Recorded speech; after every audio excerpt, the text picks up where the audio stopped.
Bienvenue dans cette nouvelle édition de l'Africa Tonight. Voici les titres. 4 ans après sa signature, l'accord d'Alger prend un nouveau tournant au Mali. 1309 ex-combattants vont être ajoutés au rang de l'armée du pays. Un avancement majeur dans le processus de désarmement, démobilisation et réinsertion. Augmentation de la masse salariale au Cameroun. 34 milliards de francs CFA ont été ajoutés au budget consacré aux agents publics qui passe donc à 1058 milliards de francs CFA pour l'année 2019. Et la banque UBA célèbre l'unité africaine. À l'occasion de la journée mondiale de l'Afrique, le groupe bancaire organise un panel à Lagos au Nigeria avec pour espoir de redonner un nouveau souffle à la jeunesse africaine. Au Mali, 1309 ex-combattants vont intégrer les rangs de l'armée du pays d'ici juin 2019. Une réintégration dans la vie sociale que l'on doit au processus de DDR, désarmement, démobilisation et réinsertion.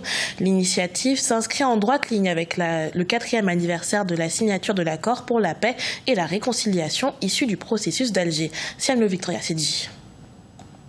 1309 anciens combattants s'apprêtent à intégrer les rangs des forces armées et de sécurité maliennes d'ici fin juin 2019.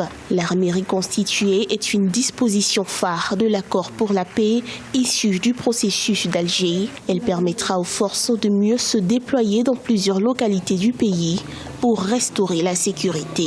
Dès ce vendredi, le gouvernement malien transmettra à la MINUSMA la liste complète avec les numéros matricules de 1300 éléments. Nous aurons ainsi, dans les tout prochains jours, un embryon de ce que sera l'armée malienne reconstituée. C'est le bataillon mixte du MOC, mécanisme opérationnel de coordination lancé le 24 mai 2018 à Tombouctou, qui constituera les premières unités de l'armée reconstituée. Il est l'aboutissement d'une volonté collective des parties signataires d'aller vers la paix avec l'appui de la communauté internationale.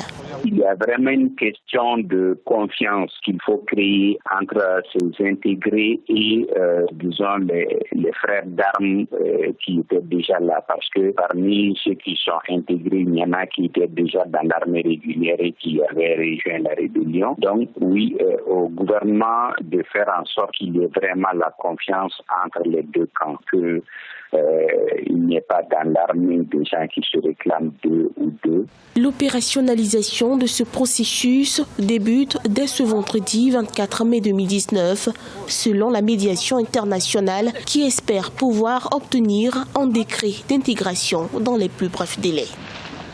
L'Érythrée s'apprête à célébrer le 26e anniversaire de son accession à l'indépendance ce 24 mai.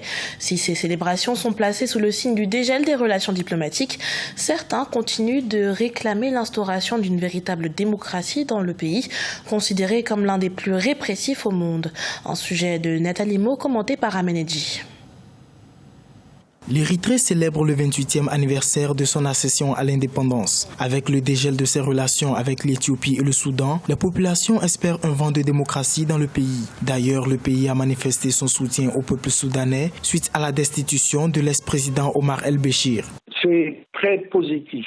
Je comprends qu'ils étaient en désaccord avec lui et c'est normal qu'ils enfourchent le nouveau cheval. Je regrette que l'Union africaine n'ait pas pris le coche avant. Sur le plan interne cependant, diverses formes de répression gouvernementale subsistent. Les libertés politiques et individuelles sont encore menacées dans le pays. Certains observateurs érythréens estiment que ces valeurs sont prématurées pour cet État à peine sorti de 20 années de conflit. Il y a de superpuissances qui entourent l'Érythrée et qui ont pris l'Érythrée sous leur coupe. Ils ne vont pas laisser faire un changement brutal en Érythrée. C'est devenu un enjeu stratégique majeur.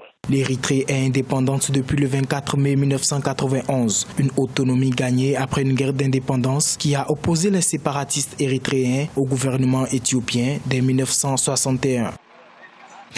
Le Cameroun revoit sa masse salariale à la hausse de 1024 milliards de francs CFA en 2018. L'enveloppe pour payer les salaires, les primes, les pensions et autres avantages des agents publics alloués par le gouvernement passe à 1059 milliards de francs CFA en 2019. Plus d'explications dans ce sujet de notre correspondante au Cameroun, Viviane Baoken. Les dépenses du personnel de l'État au Cameroun connaîtront une augmentation de 3,3% en 2019. Selon la loi des finances, l'État devrait consacrer 1058 milliards de francs CFA pour payer les salaires, les primes, les pensions et autres avantages des agents publics en 2019 contre 1024 milliards en 2018, soit une hausse de l'ordre de 34 milliards de francs CFA. Une augmentation ou alors une incidence sur les salaires, non. Puisqu'il s'agit là en réalité d'une augmentation purement fonctionnelle, qui est le contraire d'une augmentation discrétionnaire, dans la mesure où elle repose principalement sur la prise en charge des nouvelles recrues dans la fonction publique et dans l'armée, mais également la mise à niveau des augmentations salariales liées à des états d'avancement des fonctionnaires. La courbe de la masse salariale au Cameroun est croissante depuis plusieurs années. Selon le directeur du budget, la masse salariale des agents de l'État était évaluée à 393 milliards de francs CFA contre 946 milliards en 2007 et 1024 milliards en 2018. Au vu de la difficile situation économique du pays, cet autre ajustement de la masse salariale pourrait avoir un impact sur les dépenses publiques. Il y aura une incidence sur la dépense publique vu que vous avez bien lu qu'il s'agit là d'une augmentation de environ 34 milliards de francs CFA. Mais il faut savoir que la dépense publique n'est pas quelque chose de figé. Elle a vocation de toujours progressivement augmenter. Vu que l'économie croît, la population croît, donc les services publics également, les besoins en services publics croissent également. Entre 2006 et 2007, les effectifs de la fonction publique sont passés de 163 000 à environ 322 000 agents. Le Cameroun, qui espère voir sa masse salariale diminuer, a procédé en 2019 au comptage physique des personnels de l'État. L'Afrique a les clés de son développement, c'est le leitmotiv affiché par la banque UBA. UBA, qui à l'occasion de la Journée mondiale de l'Afrique, a dédicacé un événement à la jeunesse du continent à Lagos, au Nigeria. La jeunesse, fer de lance de l'unité du continent. Notre correspondante Emifa Kofi était sur place.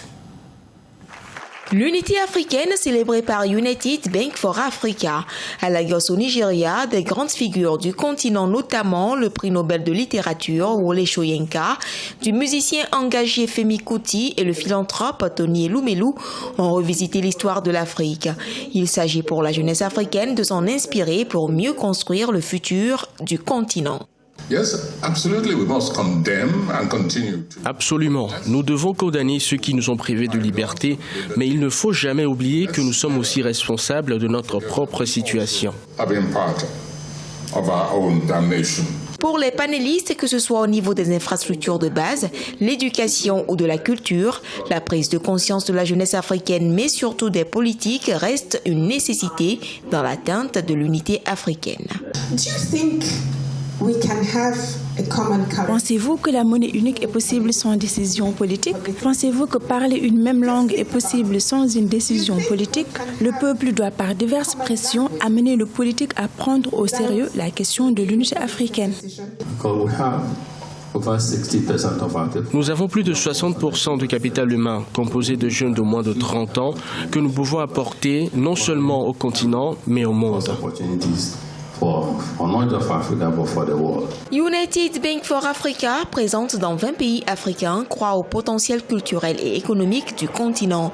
La Journée mondiale de l'Afrique est célébrée le 25 mai de chaque année en souvenir au congrès fondateur de l'Organisation de l'Union africaine, créée en 1963, actuelle Union africaine. La première agence panafricaine de photographie a été lancée au Gabon. C'était en février dernier. Afrique Image Agency a été initiée par Désiré Minko, journaliste et photographe. Un projet mis en œuvre depuis 15 ans. L'agence propose aux utilisateurs des photos illustrant la vie en Afrique à acheter en ligne. Désiré Minko est avec nous. Bienvenue. Merci d'avoir accepté notre invitation. C'est moi qui vous remercie de m'avoir invité. Désiré Minko, il existe déjà plusieurs agences de photographie à travers le monde et qui couvrent l'Afrique. Quel est l'objectif de votre agence ? Qu'est-ce qu'elle apporte de différent? Alors, ce qu'elle apporte de différent, c'est le regard de ces photographes. Parce que la majorité de nos photographes, on a un réseau de photographes, chacun implanté dans son pays. C'est qu'ils n'attendent pas seulement qu'il y ait un événement tragique comme celle-là est de coutume. Ils filment l'Afrique au quotidien, nous filmons l'Afrique au quotidien et nous montrons l'Afrique dans toute sa richesse humaine, environnementale et politique. Aujourd'hui, nous sommes à l'heure du smartphone et des réseaux sociaux. Chaque personne peut produire des photographies et les publier. Est-ce qu'une agence de photographie est encore un modèle économique viable ? Oui, parce qu'il y a toujours une demande de certains professionnels. Parce que la différence avec une agence photographique, c'est qu'elle s'adresse, sa première clientèle, ce sont des professionnels de l'image. Donc, qui sont encore beaucoup plus exigeants qu'une photo qu'on peut prendre avec un smartphone, même si avec un bon smartphone, on peut obtenir des photos. Mais une agence comme la nôtre s'adresse plus particulièrement à des professionnels de l'image.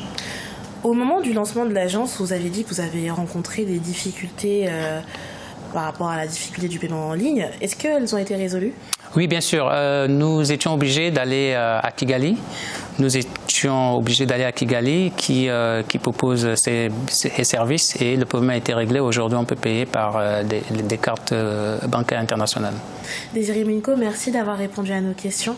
Je vous remercie, c'est moi qui vous remercie. C'était le journal de la rédaction. Merci de l'avoir suivi. Retrouvez dans un instant une nouvelle édition de l'actualité.